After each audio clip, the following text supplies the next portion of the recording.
strong in her belief that humanitarian response is only as good as the people that work in that response. So with that, I shall hand over to Jo, who is going to talk to you today about how to become a humanitarian. Thank you. Hi, everybody. So thank you for that introduction, Peter. Thank you for inviting me. I firmly believe that the right response is dependent on the right people. So hopefully that some of this, and if you are looking to get into the humanitarian sphere, that some of this might help you get to that. Before I talk about how you get into it, I thought I'd give you a bit of a rundown about the humanitarian system.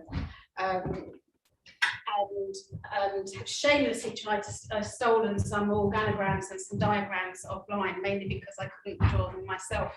And so I want to explain here who we've got in terms of our responders in the humanitarian response, and then I'll go on and talk about humanitarian coordination mechanisms as they're written on paper, not necessarily put down or happen in practice. So we have obviously at the centre of our response our affected communities. They should always be at the centre of our response. And in fact, there's a new theme at the moment or work stream within humanitarian response called community engagement and accountability, which is about putting the affected communities at the core. For a long while you would have that, you might have USAR that kind of bought some rice for some people, and then they gave them the rice and said, we don't need that rice, we use lentils, or we can't cook that because we haven't got a stove or we haven't got any fuel. So this is basically what we're trying to do as a people-centred approach. So within a response, you've obviously got the host government. It's their responsibility to manage the response and to look after people affected by the response, by the emergency.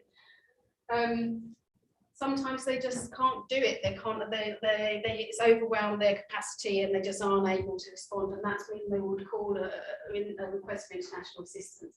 And that's what triggers all of these things.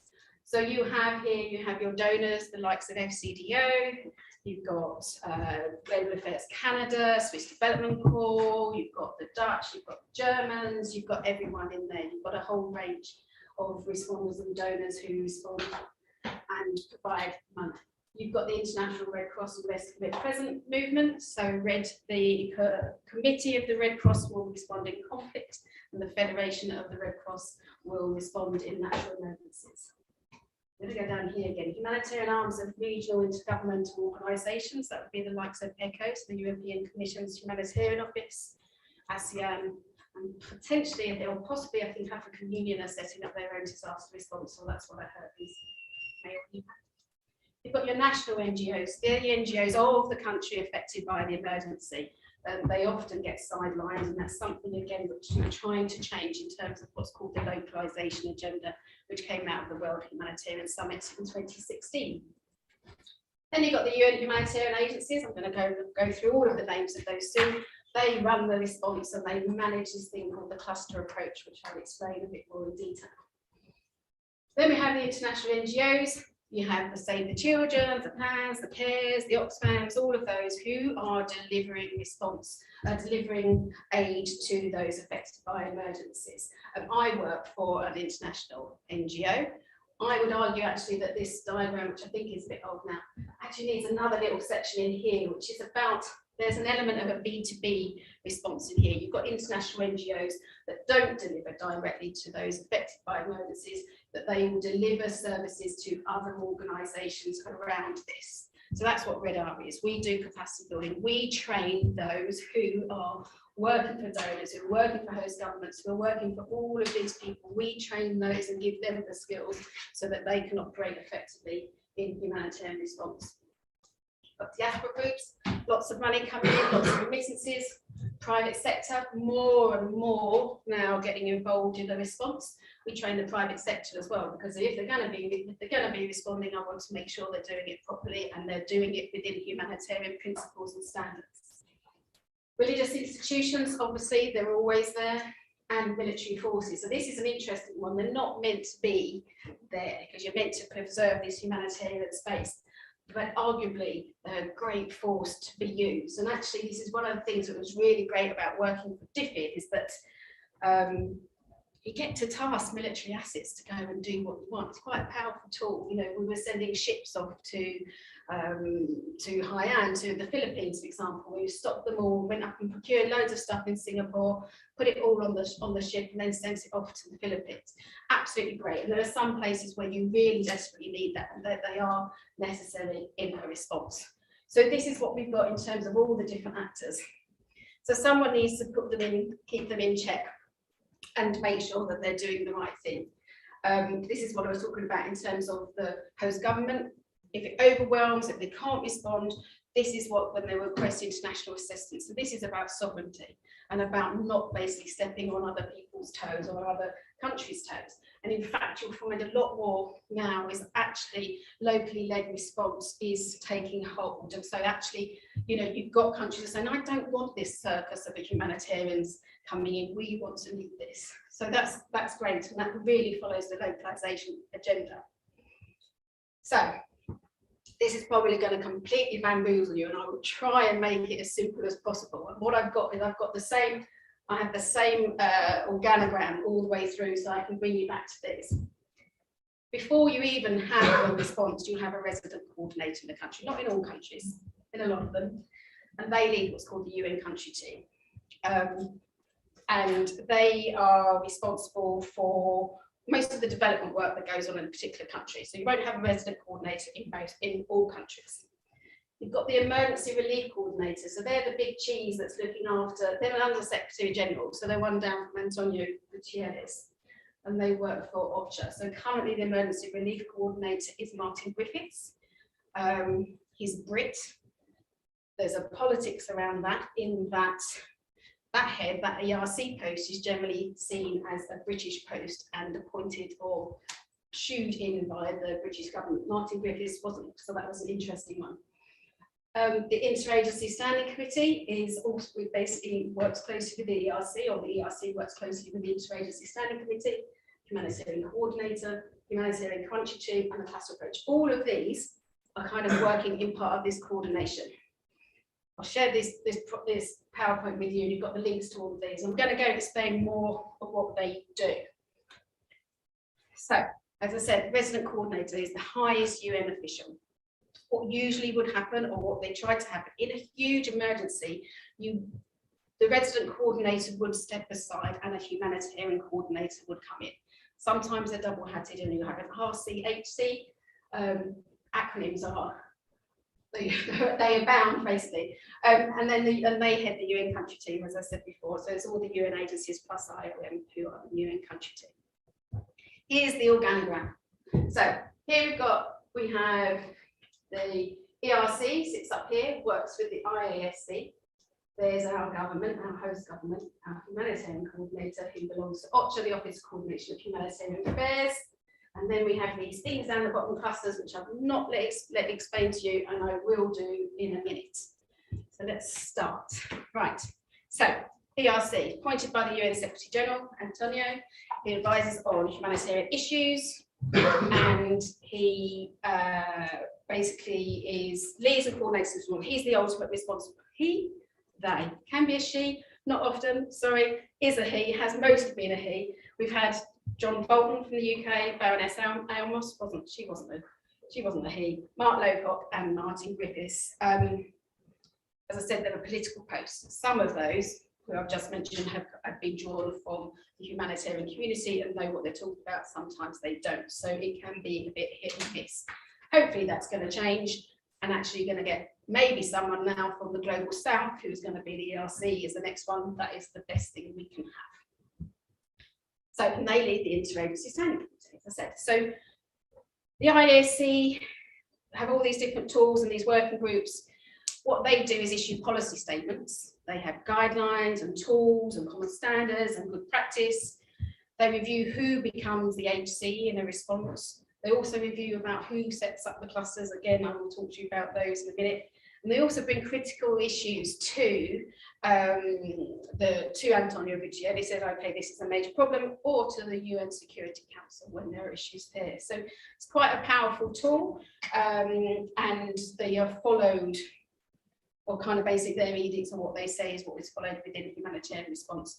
They have subsidiary groups. Examples of those might be, so these are kind of issues that come up and they say, okay, we need sort of like a task force to have a look at this. So an example of those, there's the Gender and Humanitarian Action Group at the moment, and then mental health and psychosocial support. So you'll have these, and as thorny issues come up, they'll have these little task force or these little groups that work for them and say, actually, this is it. And then out of that, you'll have more policy statements, for example. Okay, so the IAC, here are all the members. The ones in red are standing invitees to the IAC. Doesn't mean they're any different. They get the same say and have the same number of votes within that. But you can see, obviously, it's quite a broad. You've got the UN agencies, you've got the Red Cross, Red Crescent again, and you've got some voluntary agencies, so representing the NGO community in ICFA, for example, an interaction which are US NGOs.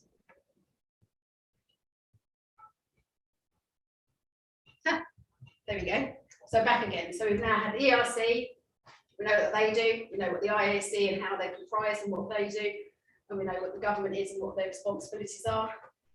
I guess the next stop, humanitarian coordinator. I knew I got it in the right. No, I got it in the right order. Okay, so the humanitarian coordinator. They are obviously responsible for coordination in the response. They will lead kind of needs assessment. So if there's a coordinated needs assessment, well, there should be a coordinated needs assessment process at the start of response, it is their responsibility to manage that. Right? What we used to have is, and you probably still do to some extent, is that everyone was going off and doing all these needs assessments, saying, okay, we need this over there. There's complete horrible duplication of efforts. So we now have coordinated needs assessments called the mirror. And that leads to a statement around the response, like the needs, and also then the humanitarian response plan. So, you know, the HC is quite, you know, he has the power of that. You think about recently, of the last week, Afghanistan's humanitarian response plan is $4.4 billion. It's the biggest one that's ever had, or we've ever had, and rightly so, I would say. The HC can also basically work out how much money or allocations from the Central Emergency Response Fund. This is a tool of what your government's put in money, donors putting money to that, and then it gets dished out, so we say, by the HC to relevant organisations. Not small ones like me though, like my one. So the HC is like the coordinator of the humanitarian country team, right? So they will act as, you know, trying to reach consensus on what should be happening in a response. They'll raise any performance issues as well. If something's not going right, they will be the ones that do it. So generally they oversee coordination and in the support of the government. That's the key thing. And this is the humanitarian country team. So they are the humanitarian country team. We've got the UN agencies, IOM, INGOs, Red Cross, Red Crescent movement, and the cluster lead agencies. Are you confused yet at the amount of acronyms and the amount of people that are organisations that are involved? Hopefully not. Now I'm going to explain the cluster approach, and this is where we get interested. We get down to the nitty-gritty of actually the different sectors within a response. So the cluster approach was started in 2004. It came out of the humanitarian reform agenda of Hilary Benn, who was a great Secretary of State for the Department for International Development. And out of that, it was basically recognised that there were sectors in a response that weren't being looked after appropriately or didn't have the right kind of focus, and no one was looking at the gaps, or there were things that were missing. So they said, okay, what we're going to do is develop this thing called the cluster approach, and there will be cluster lead agencies. You can see those on the organogram, the CLAs on there, the cluster lead agencies. So there are 11 global clusters. We then have national clusters, and you can have sub-national clusters, and I'll go through those in a minute.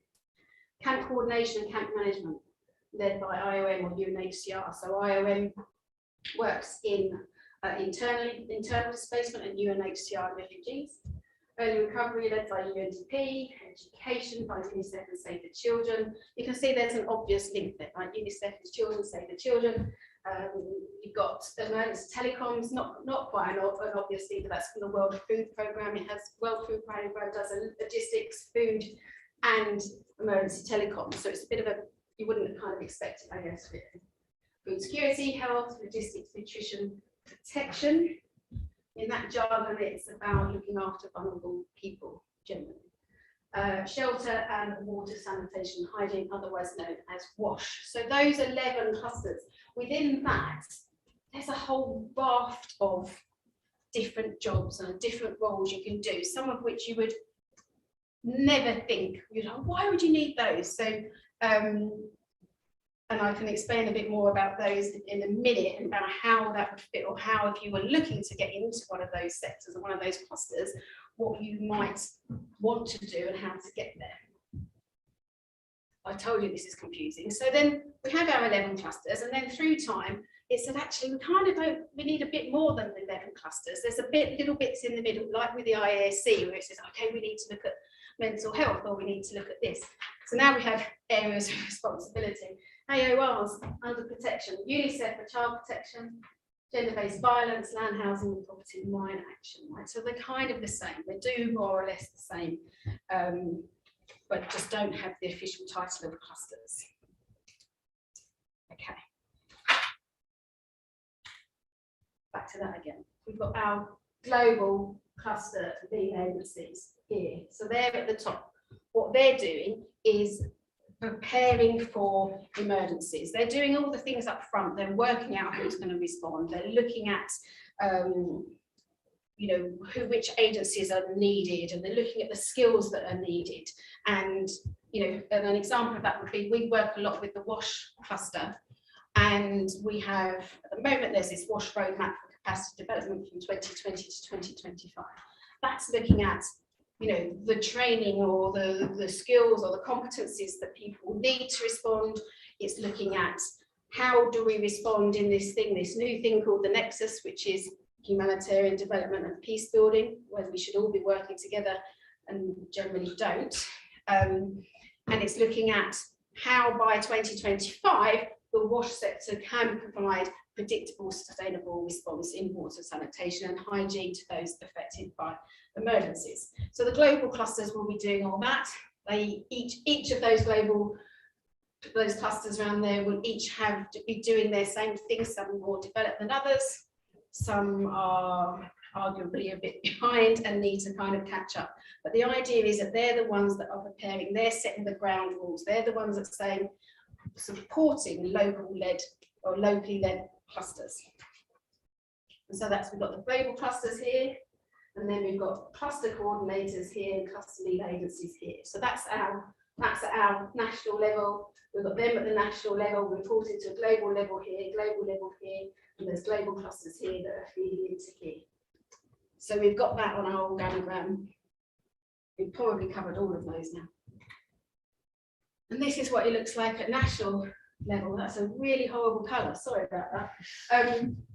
So we have up at the top level, we have our RCHC if they're a double hat, and we have OCHA, the Office for Coordination of Humanitarian Affairs, and our humanitarian country team. As I said before, we've got NGOs, we've got international organisations, UN, we've got country representatives, head of cluster lead agencies, we've got OCHA here, and then OCHA manages inter-cluster coordination. Can you imagine, right? You've got 11 clusters.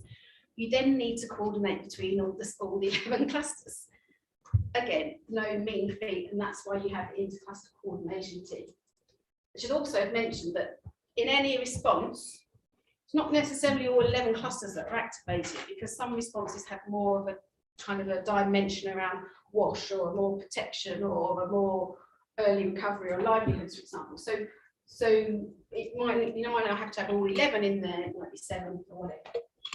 Each of those clusters will have a cluster coordinator and an information manager, and the role of the cluster coordinator is a convener with all the responding actors within that particular cluster, and they are also meant to be a last resort. So if there are gaps, it's meant to be that the agency there actually fills in and steps like steps in and fills those gaps. I don't think it really works like that in practice, but they're an advocate for filling those gaps. And then cluster members. So you'll have lots of those. Mostly you'll find lots of NGOs in there. You'll not find many national NGOs in there, which is wrong. Whereas again, on the localisation agenda, you need to have more local NGOs in there. One of the main triggers around that is language. You'll find the clusters go in English or they'll go in French, and that's about it really. And so local language or local NGOs are excluded from the process, which is a big challenge. Here we go, these are country level clusters. So they have 6 functions at a local level, supporting service delivery. They provide a coordination platform, and that it fits within the humanitarian response plan. They support the HCs or the HCTs as well, their strategic decisions. So they're the ones that will operationalise it. These are really the operational ones. They're the ones that go, this is what's really needed. So they've got the guidance, whatever's going on at the top. And these are the ones, these are the clusters that are going to make sure that all of the response needs in that particular area are met. I'm not going to read that all out to you. There's lots of notes also, so when you get these afterwards, you'll be able to see what other things that they do, and all the links on here will also feed to the places where I kind of got all this information from. So this is basically what it looks like and what it looks like on paper. What it looks like in practice is a bit different. So this one is Haiti in 2017. I'm going to look at this because it's too small. So we have at the national level, the government. So you've got the government at the top. You've got the humanitarian country team and the humanitarian coordinator and OCHA. And then all of these in the middle are the kind of, these are the government departments that are kind of the interlocutors, or these are the cluster leads here that are, the interlocutors with those particular government departments. So whilst I've got on that organogram, it said, oh look, you've got the UN and you've got the government. That government is not just one entity, it's all the different little entities in there. So there's probably about 12 on that one. You'll also see that in some of those there, I don't know if you can see it very much, they're not necessarily just clusters. We've got over here cash. This is about cash transfers. This is about not giving people rice. This is not about giving them, I don't know, the jerry cans. This is about giving them money so that they, if markets are functioning. So a lot of times in response, you might not have, markets aren't functioning, things aren't getting in, there's no food in the market, they couldn't buy it anyway, in which case food needs to be delivered. But the idea now around cash is, if markets are functioning, you give people, you give them the money, you empower them to make their own choices on what they want to buy in that particular emergency. That is appropriate then for them as a family. It's also great because technology-wise, everyone's got a phone, it all comes on the phone. So we have here a cash group. We've also got here, it's called the CWC, that's the Communicating with Communities group. So this one, again, this is about this community engagement and accountability that I talked about earlier. This is saying that actually this is how you incorporate local level responders in. This is how we are really accountable to those that were affected. So that's at that level. So we have not just the clusters, we've got some other things on the outside depending what's going on. And then this is at kind of capital level. And then you've got a regional level, and then you've got a state structure here. So again, you're going down, emergencies don't necessarily all happen at capital level, right? So what you don't want is someone sitting at, you need to be down at this level here, so whichever one of these states here, in order to be able to see exactly what people need on the ground. So that organogram is, it's way more complicated than the other stuff we've gone on before, and I guess it just kind of goes to explain the kind of dimensions that we have in any emergency, that it's not a one-size-fits-all approach, and they're different in terms of how you respond in different regions. So I talked a bit earlier about the UN country team. So if we take Tonga, for example, obviously affected by the tsunami and the volcanic eruption recently. So there is no resident coordinator on Tonga. There's a resident coordinator on Fiji and Samoa. So there is no RC in place, but and also, so how does that work? So as there's no resident coordinator, there's no UN country team. What there is a, what's it called, the Pacific Humanitarian Team. So that's basically the 2 resident coordinators, and then all the same kind of organisations before, like the UN organisations, and IOM and the Red Cross, and they form the Pacific country team. So, as I said, on paper, we have a kind of a generic profile, a generic way or that the structure looks, but actually in practice, and that's good, I guess, it's good definitely in that way, that actually the one size fit approach, and that we recognise that that's not going to work, and that actually you need to do slightly different things in different places. It's not a perfect system. In fact, it's a very imperfect system. I would recommend you listen to, there's a great podcast called Humanitarian, TRU Humanitarian. I'll give the links later. And episode, if I'd have been about a week ahead in my podcast, I would have listened to this one. So there's an episode 22, which is called The Collaborative Contrarian, and that's from the Asian Humanitarian Centre, Adelina Kamal, I think, and she's talking about the imperfections in the humanitarian coordination system. You've got ASEAN, for example, that also is able to coordinate, so how does this all fit in? And so I recommend you you listen right from the start. The first episode with Mark Dubois is absolutely amazing. They're all good. It's all about trends, about challenges, about innovation in humanitarian response. So it's really, really thought-provoking. So that one I'm really looking forward to get to, which will probably pick apart all of this and go, this is why it doesn't work, and this is why it doesn't work here, and this is why we need to change the status quo. I'm going to stop for a minute before we get on to the next section. Anyone got any questions?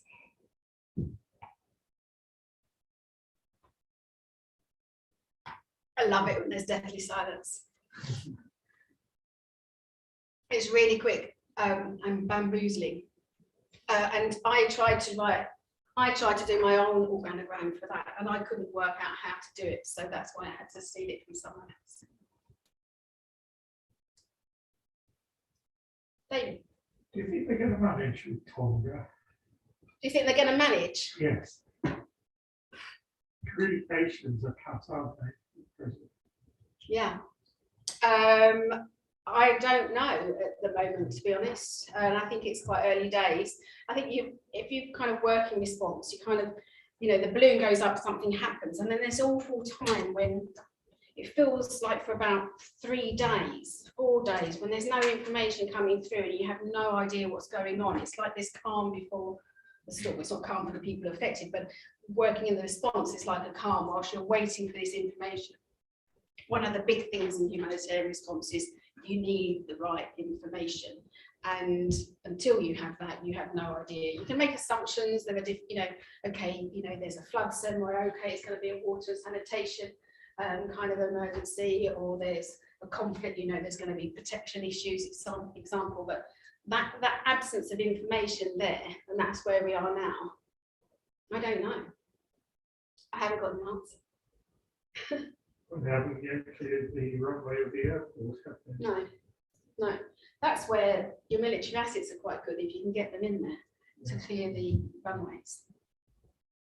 Where does the national government fits in the framework of this cluster lead agencies of the humanitarian response? Yeah. First, and second is, despite having such an elaborate framework of the agencies, international agencies, then quite often we experience delays and procrastinated response to the disasters or emergencies. Okay, so all this response is done in support of the government. It cannot be done without their support. So the clusters support the government. The humanitarian country team is in support of the government. Right? So there is always this kind of backwards and forwards dialogue between the two. I lie, actually. I'm not lying. I'm just saying that sometimes they can be, it can steamroller over, shall we say, national authorities, and that's why you're getting a lot of the government's pushing back now and saying they want to manage their own response. Second question was about the delays. So basically what I just said, you know, is that information is key. There's a great, the Communicating with Disaster Affected Communities Network, CDAC network, do this great little video called Info is Aid. And it's all about information. Everything you need is information. Like if I was managing a response, you get all these figures coming out. So we have like, we had television in the room. And so in the tsunami, all you're kind of doing every time you're seeing is like, okay, there's this many dead, there's this many dead, and it's all about the kind of statistics of how many people are, you know, how many are dead, how many are in need of support, and you need to kind of get that information in first. There are some knee-jerk reactions you do to say, okay, as we just said, there's going to be a need for X, Y, and Z, but after that, it should be driven by the local populations to say what needs are. Yeah, or what they need, and so you have to wait. So you kind of, you're damned if you do, and you're damned if you don't. Basically, you can either say, here you go, here's something, and it's deeply inappropriate, or you can wait that bit and you can kind of hone your response down to actually what's needed on the ground. Also means that money is going to the right place rather than the wrong place. So. There will, I think, always be delay. That is, I think, right. Some of the issues you'll find in the response are around access. When we talk about Tonga, how are we going to get in there? You know, you'll find that. That's also one of the things with military assets, how they can get to places where others can't. You know, you can have, we've had big Chinooks full of stuff that we're sending off to kind of remote areas. You need to find them first. Organisations like, there's a brilliant organisation called Map Action, I'll talk about them a bit more later, who do GIS and mapping. They're out there looking at where people are. And you now got crowdsourcing of information as well, which is also amazing. People say this is it, and we're talking, you know, this is kind of what we need. Just been listening to, again, this Humanitarian talking about a new innovation called Needs List, which is it's a B2B thing where it's basically organisations who say, okay, I need, and the example they gave was, you know, they say I need a defibrillator, and so then the other organisation says, oh, I've got one, and then they basically just kind of drove 70 kilometres and delivered this defibrillator. What you might normally find in response is saying, okay, we need defibrillators over here, and then you get donors buying it in Dubai, shipping it to, oh, it's made in Pakistan, it's been stored in Dubai, and then it's going off to the Philippines. So you've got kind of organisations like that. So Needs List, which is trying to look at, you know, local kind of matching. It's like a dating system. It's matching up needs to local local assets and matching them together, which is really great. Another great organisation is called Field Ready. They are there about avoiding this supply chain, where we kind of just said about producing them in Pakistan to Dubai, whatever. And they are looking at, you know, how they would go work with local factories and say, here we go, here's an Oxfam bucket. An Oxfam bucket has a lid on it, it has a tap on it, you don't get any nasty bugs in it. They've now got a mould for this, and go over to the, you know, the factories in the countries affected by emergencies. Can you produce this? They go, yeah, great. You're supporting the economy. You've got none of this shipping things around. So you've got all this great innovation going on at the moment, which hopefully, when you've got locally led response, hopefully will make it quicker. So if I understand this correctly, the information and the will of the recipient governments on the aid are the key factor for the humanitarian action. And is there any other critical factors that may affect the efficiency of the humanitarian action and coordination? Yes, the government themselves. You can imagine, so an example, obviously in Syria, for example, Cyclone Nargis in 2008, when you had the junta in as well, that made it very difficult. That was an interesting one as well, where they didn't want anyone responding outside of who came from outside of the ASEAN area, so they didn't want us. They wanted, so actually having to manage a response by actually looking at, again, more locally. So you'll find, yes, issues of access, definitely in conflict, issues of access will make it more problematic.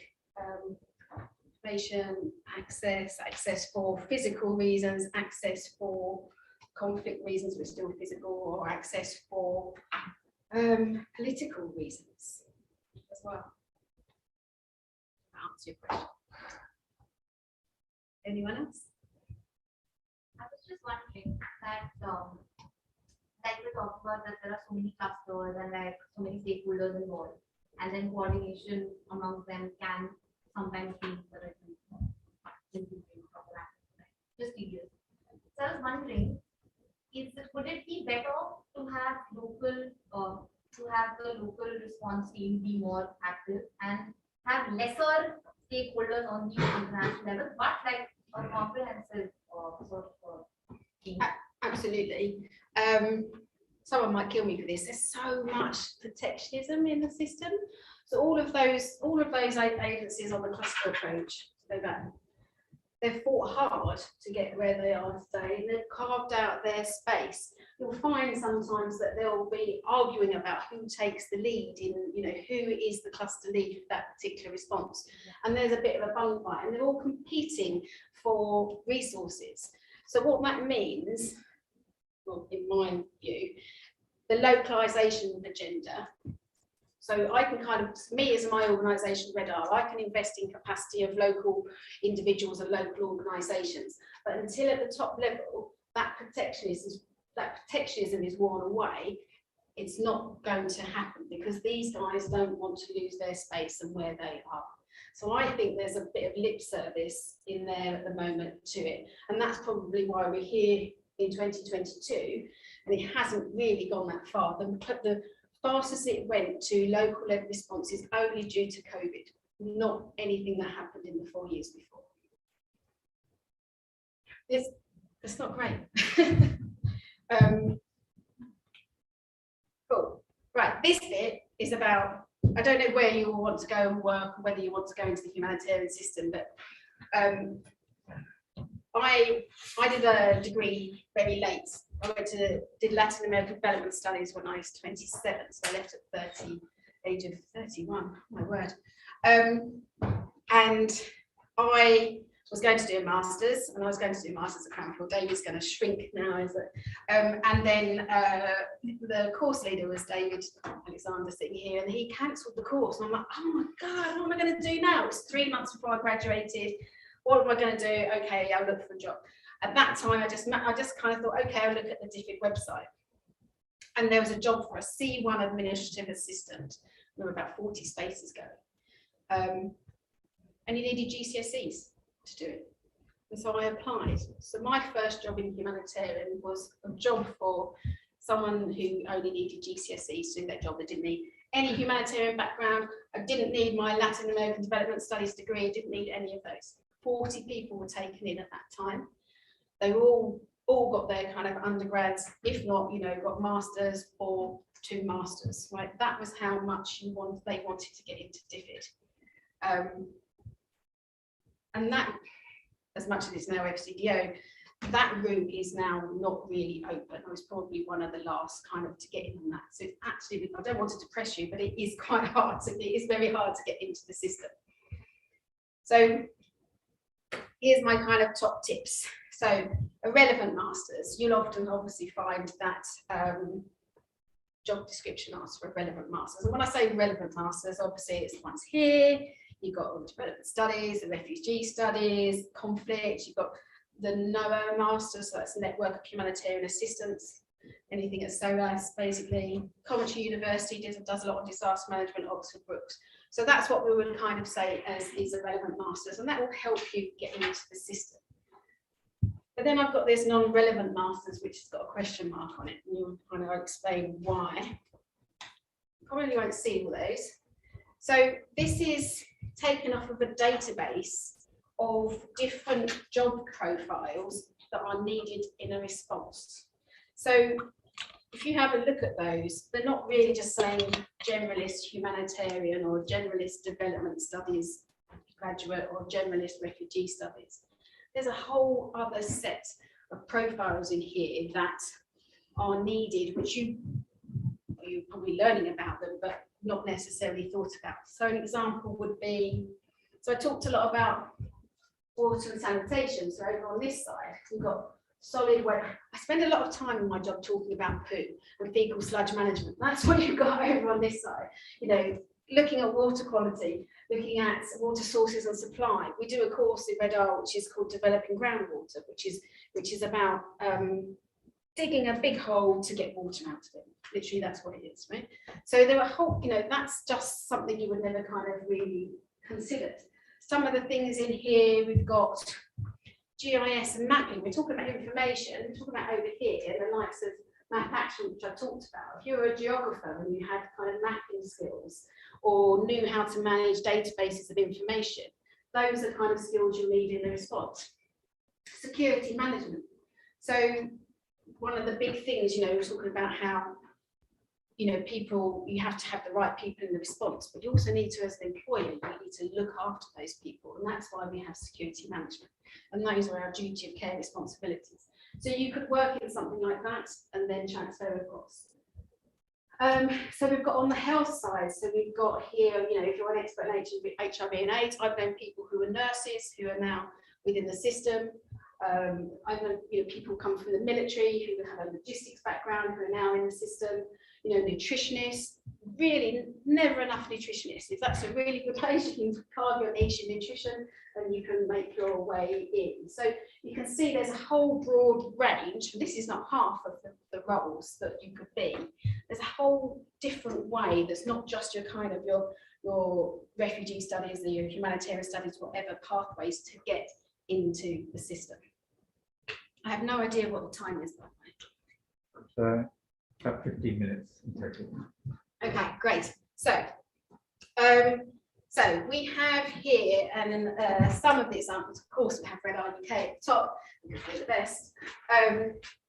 Organisations, entities that provide vocational training for humanitarian response. Kaya is Save the Children's platform. Everything on Kaya is free, which is great. They do very short courses. They're like introductory teasers. So if you want to find things out about, say, for example, introduction to safeguarding in humanitarian response, have a look at the Kaya Connect website. Loads of stuff. As I said, it's all free, available in lots of different languages as well. They also offer a learning pathway on, what's it called? The Humanitarian Operations Programme. So it's basically, Kaya is not just Save the Children's content. Lots of different organisations put their free content on there. So what they've done is learning pathways, which will include safeguarding essentials. It might include a module over here in terms of essentials of humanitarian practice. There might be things like logistics in emergencies. And they've developed this learning pathway, and you get this nice HPAS badge at the end of it, a digital badge to put on your CV. So there's loads of stuff on there and ways you can learn.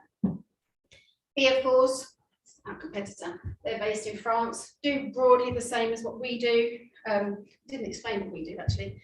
We do essentials humanitarian practice, monitoring, evaluation, accountability, learning. We do hostile environment training. So if you're going out to a response, we do hostile environment training, which teaches you how to manage your own personal security in a response and how you work with close protection, how you would approach a checkpoint, how you would deal with a kidnapping. It's a pretty full-on course. We also then do it from the other side, security management for humanitarians.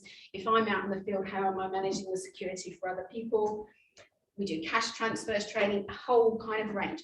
Ours are all paid for. We do free ones when we get grants. An example of that would be we ran a huge program for COVID response back in 2020, where we did courses, free courses on remote management, on hygiene promotion, on risk communication and community engagement. So there are occasionally free ones that we would give. Humanitarian does a lot around finances. It's a US organisation, and it looks a lot at USARD and how you would get their funding. Project management. Bond does project management stuff. Bond looks at how you would work with FCDO, look at their funding. So there's training on there as well. That's paid. Disaster ready. Again, another free site, lots of stuff on disaster ready for you to look at. It's great, you can kind of look at that, you get your digital badges, and they've got project and program management, safety and security, humanitarian essentials. We're all kind of doing the same thing, but they're kind of taster courses, I would say. Future Learn, the same, free courses, you've probably seen those. Not many people know about the Federation Learning Platform. They think it's kind of, it's a Federation Red Cross, sorry. They think it's just for people who work for Red Cross. It's not. Anyone can sign up. There's a lot of things that are kind of Red Cross centric, but there's a lot of stuff. Well, the Red Cross are great, so look at their stuff and you'll learn a lot from there, and that's on free. And then PHAP, which has that's Professionals of Humanitarian Assistance and something else. They offer a credentialing program, so there are different courses there. They cost $80 each to do, and you can get a digital badge on those. Again, it's kind of the same kind of thing, understanding the humanitarian ecosystem, probably a bigger kind of version of what I've kind of done. Things looking at international humanitarian law, monitoring and evaluation, cash transfers. So you've got all of these different resources, a lot of which are really free, almost free, that you can get and you can work with in your pathway to where you want to get for this. So also, actually, I should have said there are a couple of courses on the Open University, which is about introduction to the voluntary sector and work in the voluntary sector. So if you want to go into an NGO and find out how NGOs operate, then those are very good courses to do. So some of these have been drastically affected, shall we say, about the UK government. So obviously we've gone down from 0.7% of GDP down to 0.5%. GDP has gone down as well. So the squeeze in terms of the money available for humanitarian response and in support of VSO and international civil service has decreased, and they've seen a big budget decrease. But the VSO, basically, they accept people of any age. They have, I was going to click into some of these, but I'm not sure. Will it work if I click in?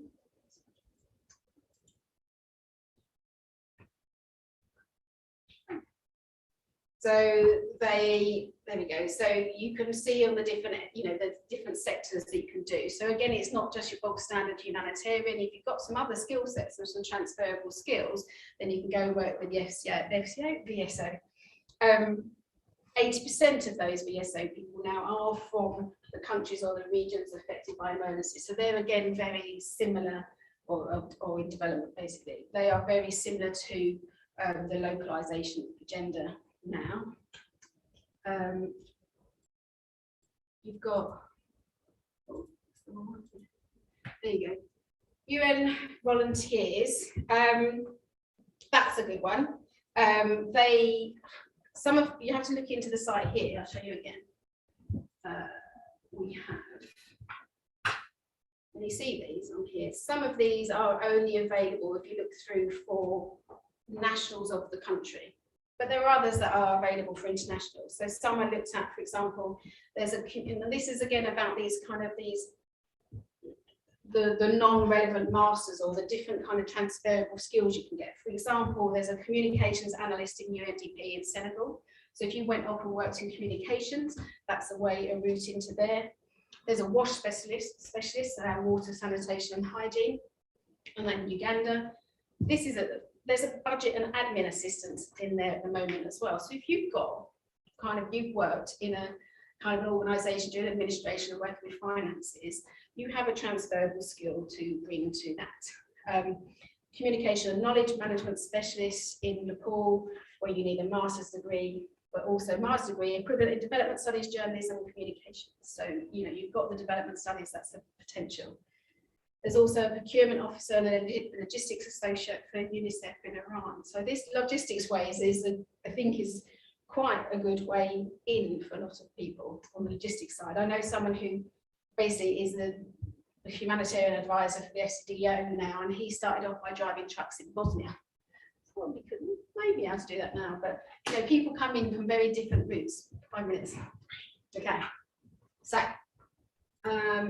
back to the slide. So what I would say here is you've got some of these. Do it fundraising, grant management, administration. Do it is a volunteer site. if you go in onto that site and put fundraising in, you've got fundraising posts, and they're here, or they're here based in the UK. So sorry if you're not all live in the UK, but you can go and volunteer your time with one of these other organisations, a local organisation, and the fundraising that they will do is same to the fundraising that we would do or an INGO would do. It's just on a bit of a shorter, smaller scale. So you can go in and you can volunteer for that kind of organisation, get some background. I always say you go in and you soak up everything with, like, through osmosis, you know, you soak up everything you've got, and then you can make that jump from a local organisation, a local NGO in your town, and then you can take that forward. The same thing with grant management and administration. So go and work in a local organisation, get those skills, do some of the training we've got, and take them forward. Map action at the bottom, I talked about them. They do GIS and mapping. So if you went off and did GIS, you can go and volunteer and be part of Map Action's response. They go out in the first throes of a response with the UN supporting all the mapping needs. Brilliant organisation. Okay, so some of here. So we've got, this is Relief Web, loads of jobs on here. Press officer, you know, financial coordinator, if you've got that finance background. All these jobs I think are on, you need 0 to 2 years experience. So they are junior roles. You just need to have those transferable skills. I've got a thingy over them. You've got the GIS at the bottom, supply officer, you've got logistics, project coordination, so a project management kind of role. All of these are transferable skills, and Relief Web is a good place to go and find them. Right. I mean, I guess everyone says it's, you know, always tweak your CV when you're sending something in to match the position. You're going to get 7 seconds of someone's time when they're looking at it. A lot of organisations do competency-based interviews, so learn about how you do those and the answers to give. As it said here, look at some of the most junior jobs in the field in which you're interested. You know, you may think that you're going to go in, I mean, you will be bored. When I went into DFID, I was doing paper filing with a red pen and a green pen and had to attach them with a treasury tag on the side. It was mind-numbing. I absorbed everything I could possibly, you know, do, and then transitioned to the humanitarian side, and it stood me well. So you will do mind-numbing things, bide your time, and then you will hopefully, you know, get through into the system. Right, so there were some intern calls. Palladium, who runs DFID's FCDO's Humanitarian Response, have a look at their website. So they have an intern call, so working in the team that I used to do for deploying people overseas. Relief Web and Charity Job are also good. JPOs, again, JPO posters for juniors. The UK, as far as I'm aware, have never really been fond of JPO, so don't really support it, but lots of other countries do. You can find the jobs on there or on your national, whoever is the Ministry of Foreign Affairs in your country. So the next one is the FC. I'm rushing through now. FCDO. So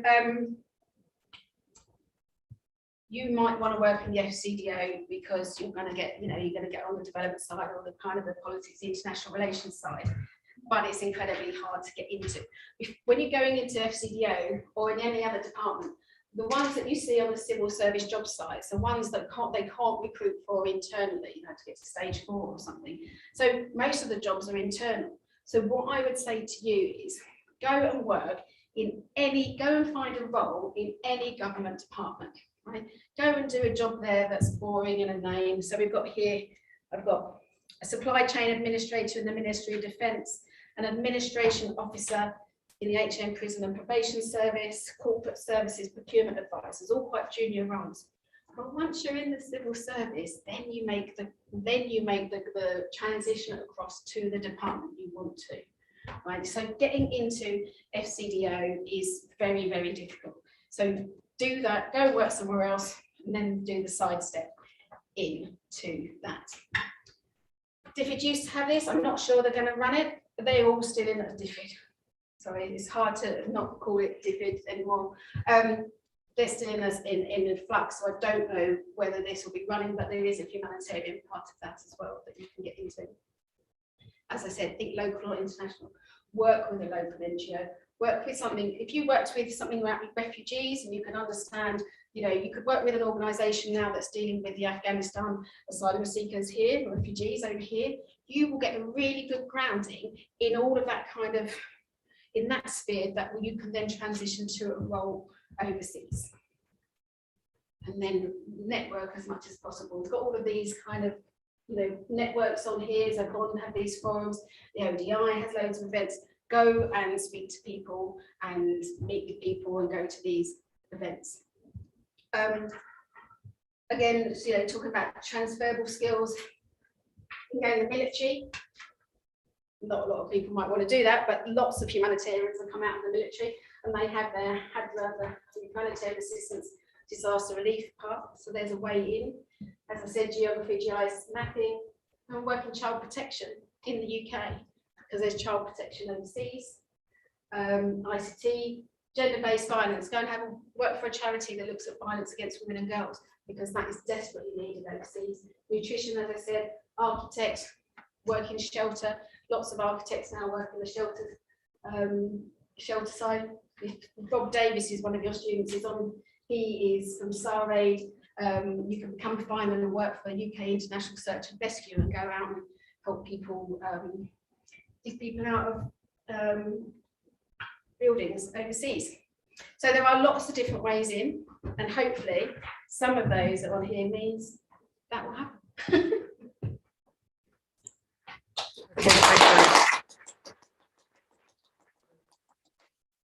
So out of time now. I think if it's all right, we'll put your talk up on the website so you can have all these the links. Just a reminder, actually, we do have the IRDR Careers and Opportunities Fair on the 23rd of February. So thank you for the opportunity to sort of introduce humanitarian careers. And maybe, I don't know if you're around for a little bit just to chat if anybody wants to ask about careers, perhaps we'll go to the house room. Maybe time for just one quick question. Anybody got a burning question now they want to ask? Why you're against the JPU's skin? Why you say you're not very fond of JPU's? Well, the British government aren't, and I don't know why. They've never, as far as I can see, have not really ever supported the JPO scheme. I just don't know. Lots of other governments do. So yeah. So unfortunately, if you're a Brit,